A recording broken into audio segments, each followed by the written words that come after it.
My name is Chandrima Atri and I secured rank 72 in Civil Services Examination 2019. First of all, a little bit about myself.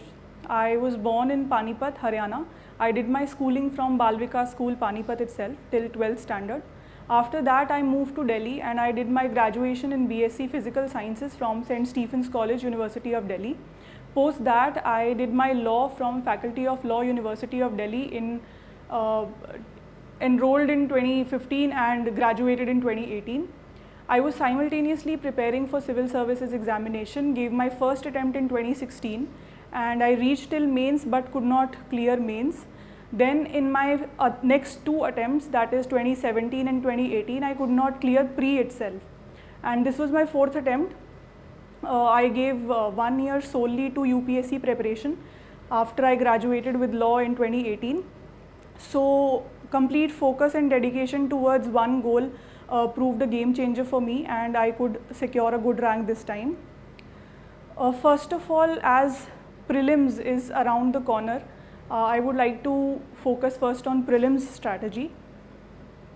For prelims, first and foremost, one must complete the entire syllabus from the demarcated sources, whatever they are. Every topper talks about the sources, so the basic book list will remain the same. You have to start with the NCERTs, then move to the standard textbooks, and you can get these the source lists from any source online. So that is not an issue. But the most important factor is practice. So how many tests you take before the prelims exam, that actually will make or break for you. So practice as many mock tests as possible. I did a lot of tests. 1 month before my prelims, I solved 2 GS pre-tests every day and I revised them and I comprehensively covered current affairs also from 1-2 magazines of coaching institutes, supplemented with newspapers from which I made notes throughout the year before. So a comprehensive preparation for pre is a must because there's an element of uncertainty in prelims also. So you must secure yourself against failing at pre, and for that you need to cover the basic sources, practice a lot, and then don't leave anything to chance. See the past year papers from 2008 to 2018. Solve those past year papers. From that you'll get an idea how questions are being asked, how statements are being given, and also analyze your performance in the sense that what is causing your negative marking. Whether you're making wild guesses or whether you lack information or whether you're getting confused while solving the paper. So analyze your mistakes and improve on that. So that is the strategy for prelims. Now moving on to mains. So mains is a big deal because your rank depends on mains performance. If you are prepared with mains before prelims, then it's good. But after prelims, because you get very less time to prepare for mains. So for me, what worked was, I was preparing my optional beginning from October 2018 and my attempt was in June 2019. So till February 2019, I had completed most of my syllabus for optional. So after prelims, when I cleared prelims, I didn't have to worry a lot about my optional preparation because I had already covered most of the syllabus. I just needed to upgrade on international relations because my optional was political science and international relations. So that worked for me. Now for GS part, GS has 4 papers, GS 1, 2, 3, 4. GS, most of the coverage of the syllabus will happen before pre only because prelims deals with history, with geography, with environment, with disaster management also, with current affairs also, with polity. So all of those areas will be covered while reading for prelims. So don't separate prelims from mains. Your GS mains preparation will mostly be done with your prelims GS preparation. For other ancillary topics, because mains ka syllabus is properly demarcated, you don't have to guess mains ka syllabus. Everything is mentioned in the syllabus given by the UPSC. So paste those syllabus papers on your wall when you're preparing. I did it. I pasted the syllabus of mains for every subject on my wall till I was preparing. And in that syllabus, you see the keywords. So suppose if the keyword is agriculture, if the keyword is minimum support price, or if the keyword is good governance, then you need to prepare short notes on these topics, which you don't find in your basic GS books which you read for prelims. So for these small topics, you need to do some internet research, you need to refer to other sources such as Second ARC or some good coaching institutes material if you find them, or you can just Google them. So this is the best way to prepare for topics which are not mentioned in any GS book. I did follow certain websites, online websites, where these topics were given, and I made my own short notes, but I made them very, very crisp. So for instance, solid waste management is a hot topic because it was in news. So I maintained a diary for my GS mains topics, and in that diary, I kept one page only for one topic. So if it's solid waste management, then all the information with respect to that topic will be jotted down in that one small page. And any question comes on solid waste management, then I'll be able to answer that question based on that information. So that made my GS preparation consolidated, and I could revise and I could go back to that diary for my GS answers.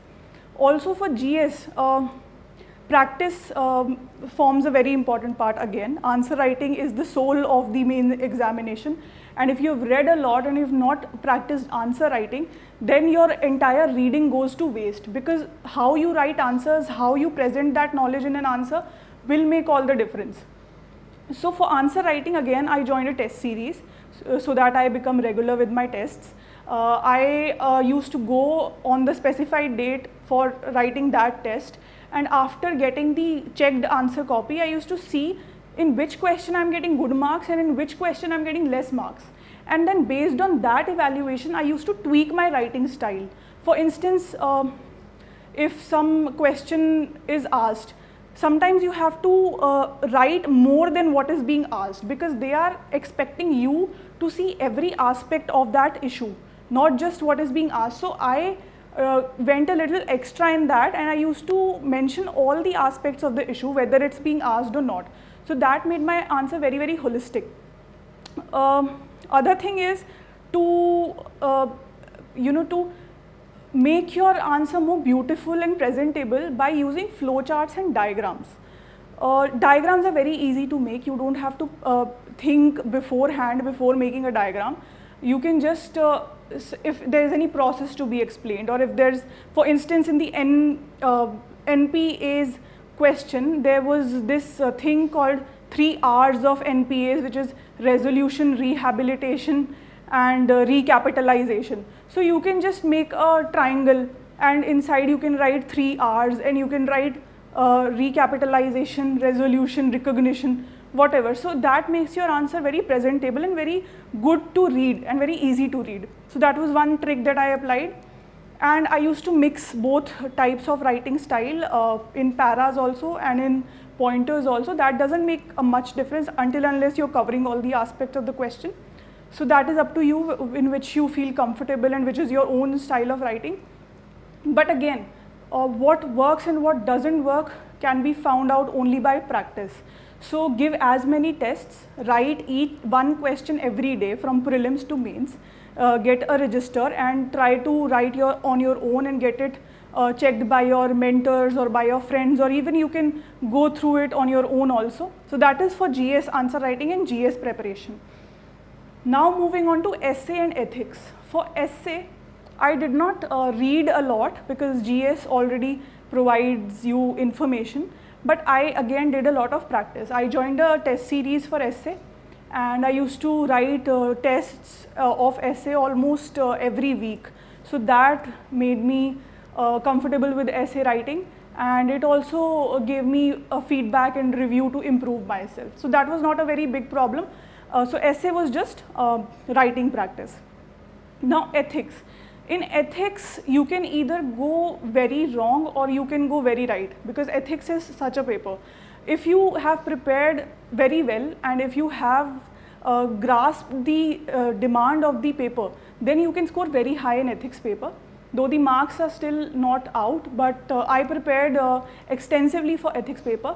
I made my own short notes wherein I jotted down the definitions of every key term that was mentioned in the syllabus. For instance, for emotional intelligence, or for accountability, or for citizen charter, or for good governance. And I also prepared good quotes by certain thinkers such as Aristotle, Plato, and on justice such as John Rawls. Here my optional political science and international relations helped a lot, because many of the thinkers that we study in political science, we can directly quote them in the ethics paper. Then after preparing this much, after making my own notes, after reading the basic theory part, there's the case study part. So for case study, practice is most important. You need to solve some case studies, you need to be holistic in your approach. For this, again, test series helped me a lot. I wrote a lot of tests for ethics. So I continuously improved myself while reaching the time of main examination. So continuous improvement and continuous answer writing practice was the key to my good main performance. Apart from that, I think reading certain coaching materials can fill the gaps where you don't have enough information. So that is up to you. If you feel that you have certain gaps, you can read selective portions from various sources, but that depends on your own preparation level. Now, other thing about main examination is sometimes you need to have a basic pile of information which you can use in any paper, in GS paper, in essay paper. So that is something that you have to additionally store at one point, one area. For instance, various committee reports, various committees that are formed by the government, panels that are formed by the government, and also various Supreme Court cases and judgments which are pronounced every year. So you have to take note of those things, and also updated data. For instance, the urbanized population in our country, the literacy rate, the sex ratio rate. So all these data and facts you have to store at one point, because then you can add these and sprinkle these in your answers wherever you feel that they will make your answer more marks fetching. So that you have to smartly do.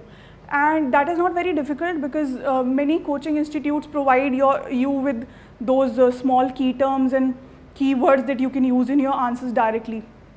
Other thing is government schemes. You have to have the knowledge of the government schemes that are in news, their objectives, their provisions, what is the problem that they are facing in implementation, what are the suggestions. If certain scheme is being in news for any controversy or any lack of implementation, you have to have the suggestions in place, so that you can use those suggestions in your conclusion. While you're concluding the answer, then you can give those forward-looking suggestions in the last part of the answer. So for me, for mains, GS and essay, this was the strategy. And otherwise, I think my basic style of writing was introduction. I used to begin on a positive note.